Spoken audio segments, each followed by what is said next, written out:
आप लोग हमें रोज वीडियो में देखते हैं, हमारी बातें सुनते हैं, चर्चा देखते हैं, विचारों से जुड़ते हैं, लेकिन अब सिर्फ देखना ही नहीं, अब आमने सामने मिलने का मौका है, और वो भी किसी साधारण कार्यक्रम में नहीं बल्कि राष्ट्रवादियों के कुंभ में।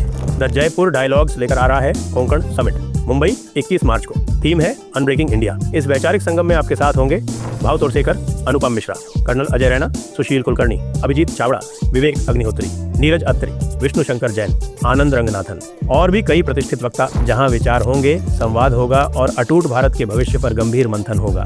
रजिस्ट्रेशन लिंक नीचे दी हुई है और स्क्रीन पर दिए गए QR कोड को स्कैन करके भी आप आसानी से रजिस्टर कर सकते हैं। देरी मत कीजिए, आइए रजिस्टर करिए और इस वैचारिक संगम का हिस्सा बनिए। नमस्ते। आप सभी से अनुरोध है कि कृपया हमारी चैनल को सब्सक्राइब करें, और ये जो अनुरोध सब्सक्रिप्शन का है, ये मैं आपसे सिंसियरली कर रहा हूँ। मतलब ये कि जाएं और नीचे जो सब्सक्राइबर का बटन दिख रहा है सब्सक्रिप्शन का, उसको एक्चुअली में क्लिक करें या प्रेस करें, और साथ में बेल आइकॉन भी दबाएं जिससे नोटिफिकेशन मिलता रहे। और याद रखें, हमारी होली की सेल चल रही है, और वो होली की सेल का लिंक नीचे डिस्क्रिप्शन में दिया हुआ है।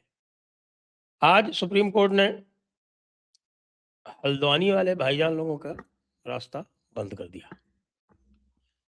यानी आपको ध्यान है कि हल्द्वानी में एक बनभूलपुरा नाम का स्थान है, जहां हाई कोर्ट ने आदेश दिया था कि वो रेलवे की ज़मीन है, रेलवे अपनी ज़मीन वापस चाहती थी, और रेलवे की ज़मीन पर अपना कब्जा बरकरार रखने के लिए लोग बाग नैनीताल में गए थे। उत्तराखंड हाई कोर्ट है नैनीताल में, और वहाँ से उनकी जो प्ली थी वो टर्न डाउन हो गई थी। और उसके बाद फिर जो नोटिस है 3 दिन का या 6 दिन का जो भी है, वो देके और हटाया जा रहा था उस रेलवे लैंड से। यदि आप हल्द्वानी गए हैं तो आप ये जानते होंगे कि हल्द्वानी जो है वो गेटवे है, वो है कुमाऊं का गेटवे, वो बड़ा गेटवे है। एक दूसरा गेटवे भी है जो रामनगर से जाता है, लेकिन जो बड़ा गेटवे है वो हल्द्वानी है, क्योंकि हल्द्वानी से है आप सीधे अल्मोड़ा इत्यादि जा सकते हैं, और ऊपर जा सकते हैं अल्मोड़ा से ऊपर। अ, और इधर आप रामनगर से भी जा सकते हैं, लेकिन रामनगर से आप केवल अल्मोड़ा जा सकते हैं। हल्द्वानी से आप नैनीताल भी जा सकते हैं। तो यहाँ पर क्योंकि रेलवे सुविधाएं बहुत विकसित हो गई थी, तो हल्द्वानी के रेलवे स्टेशन को ब्रॉड गेज में कन्वर्ट होने के बाद उसके एक्सपेंशन की आवश्यकता थी। वहाँ पर यार्ड बनाने की भी आवश्यकता थी, क्योंकि उत्तरांचल के लिए जो सबसे बड़ा यार्ड, जहाँ पर आपका माल गोदाम इत्यादि भी हो सके, वो हल्द्वानी में ही हो सकता है। काठगोदाम में इतना स्थान नहीं है। काठगोदाम में स्थान इसलिए भी नहीं है कि क्योंकि काठगोदाम रेलवे स्टेशन के ठीक आगे पहाड़ियाँ आ जाती हैं, वहाँ पे आप कुछ कर नहीं सकते। तो ये जो बनभूलपुरा जहाँ पर कब्जा कर रखा था हमारे भाईजान लोगों ने, और सैकड़ों एकड़ ज़मीन पर, उसको आज सुप्रीम कोर्ट ने, पहले इनको जो स्टे मिला हुआ था और ये कहा था कि भई इनके लिए आप अल्टरनेटिव इंतज़ामात कीजिए, तो आज सुप्रीम कोर्ट ने स्पष्ट कह दिया कि भई इनका कोई अधिकार नहीं है। इनका कोई अधिकार इस स्थान पर नहीं है, और इनको तो ये खाली करनी पड़ेगी। ये बता नहीं सकते स्टेट को, जिसकी की ज़मीन है, कि भई आपको रेलवे लाइन किस तरह से ले करनी है। उनको जैसे उचित समझेगा वो ले करेंगे, और इनको हटाइए और इनको PMAY वगैरह में स्थान देके इनको रफ़ा-दफ़ा कीजिए। तो भाई ये बहुत बड़ी एक हार है, क्योंकि यहाँ पर कोई 50-1 हज़ार लोग रह रहे थे, और अधिकतर मुसलमान थे। और ये मुसलमान कौन थे? वो लाए गए थे नारायण दत्त तिवारी द्वारा यहाँ पर, और उसके बाद उनकी जो है ख़ास थी इंदिरा हृदयेश, उन लोगों ने ला के यहाँ बसाया था हल्द्वानी में, इसीलिए यहाँ से वो बार-बार चुनाव लड़ते थे, जीतते थे। और ये लोग आए कहाँ से थे? बगल में, आप जानते हैं, सहारनपुर भी बगल में है, बरेली भी बगल में, रामपुर भी बगल में, मुरादाबाद भी बगल में, पीलीभीत भी बगल में। ये सारे हेवी मुस्लिम पॉपुलेशन वाले ज़िले हैं उत्तर प्रदेश के। तो यहाँ से कुछ ही दूर है भई, 40-50 किलोमीटर जाने में क्या लगता है। अब वो मामला हो गया खटाई में, और अब PMAY में तो कौन रहना चाहता है? जो मज़ा 50,000 की बस्ती में है, जहाँ आपके पूरा राज हो, जहाँ आपकी पूरी गुंडागर्दी हो, जहाँ दीन का डंका बजता हो, उसको छोड़ के और PMAY में, मुझे लगता है इनमें से कई लोग जो हैं, वो वापस भी जा सकते हैं, जहाँ से आए थे, ख़ास तौर से जो बरेली, रामपुर वगैरह से आए थे। तो ये एक बड़ा काम आज हो गया। और दूसरा जो विषय चर्चा में है कल, वो मोहन भागवत जी का अतिरिक्त वाचन। क्योंकि आजकल वो सभी से वार्ता करते घूम रहे हैं। मुझे लगता है यदि वो वार्ता नहीं करते तो संघ के जो 100 हिंदू सम्मेलन जो करते घूम रहे हैं सभी लोग संघ वाले, वो पूरी तरह से आप समझिए कि नष्ट भ्रष्ट हो गया।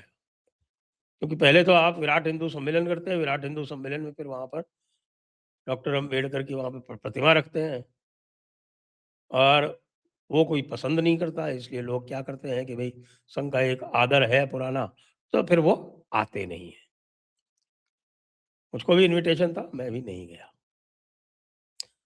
भाई जिस व्यक्ति ने 22 वचन लिए हों, हिंदू धर्म को अपने ग्रंथों में नष्ट करने की कसम खाई हो, और जो 22 वचन लिए हों जिसमें हमारे देवी देवताओं के भगवान राम, कृष्ण, देवी देवी देवी माता के, उनके सबके विरुद्ध बोला गया हो, और ऐसे व्यक्ति को आप वहाँ विराट हिंदू सम्मेलन के नाम पे रखते हो, क्यों? क्योंकि जो शेड्यूल कास्ट है, तथाकथित दलित, उनका एक छोटा-सा हिस्सा है, इतना बड़ा, हुँ, वो अम्बेडकरवादी है। अरे नहीं चाहिए हमको वो अम्बेडकरवादी भई, वो आके माहौल ख़राब करते हैं।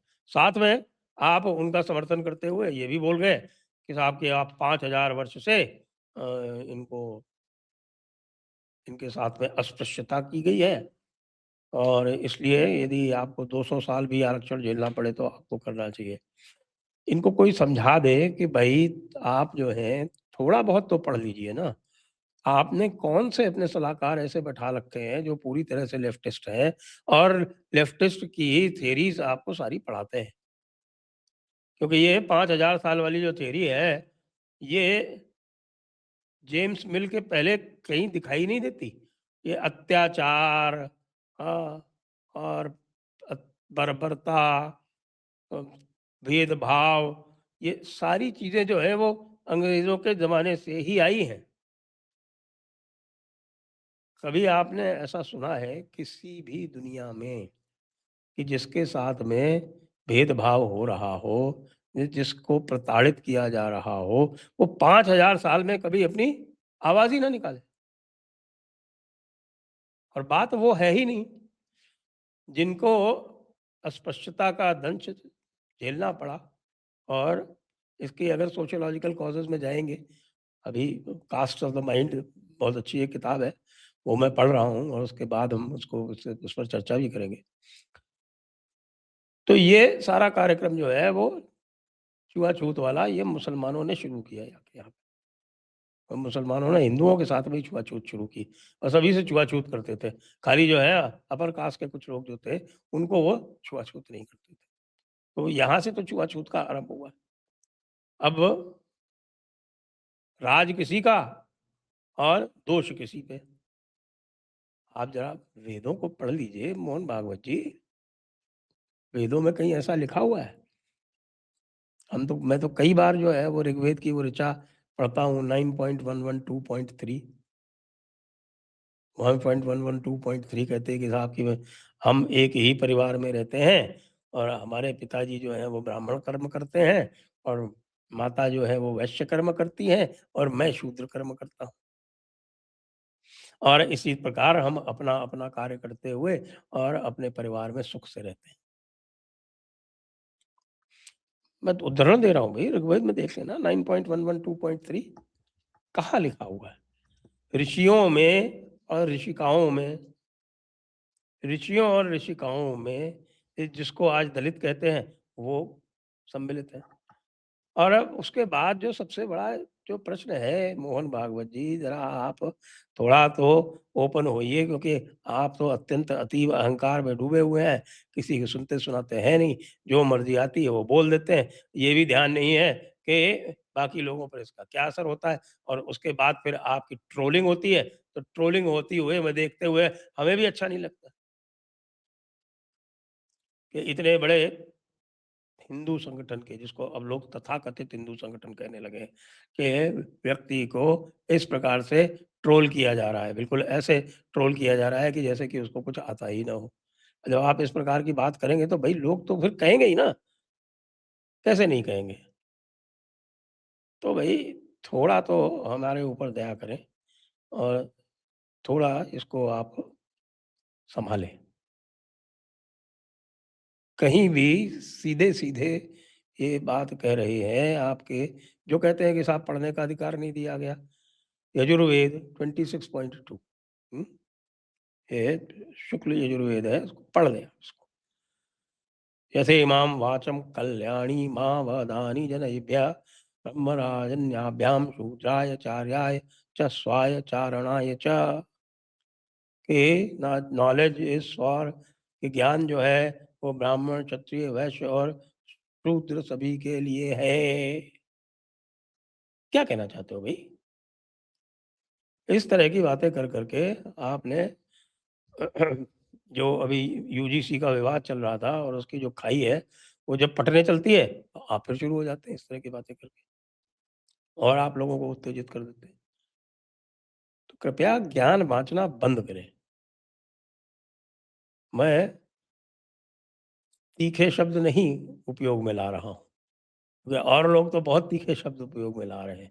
मैं तीखे शब्द उपयोग में नहीं ला रहा हूँ, लेकिन ये है कि भाई आरएसएस के पास कोई इंटेलेक्चुअल है नहीं, ये मान लीजिए। आपके पास कोई इंटेलेक्चुअल कैपेसिटी, कैपेबिलिटी नहीं है और जिनके पास है उनको आप को-ऑप्ट नहीं करते हैं, आपके प्रचारक धर्म के कारण। इसलिए आप संगठन बनाना आपकी एक शक्ति है, आप संगठन बना सकते हैं। कृपया वहीं तक केंद्रित रहें। क्योंकि आप स्वयं कहते हैं, हमारा काम संगठन बनाना है, हमारा काम व्यक्ति निर्माण करना है, तो वही करो ना भाई, ज्ञान क्यों बाँट रहे हो? ज्ञान बाँटना आपके लिए नहीं है, इसलिए हमें माफ़ करें कृपया। परम पूज्य सरसंघ चालक श्री श्री मोहन भागवत जी। जय हिंद, जय भारत, वंदे मातरम।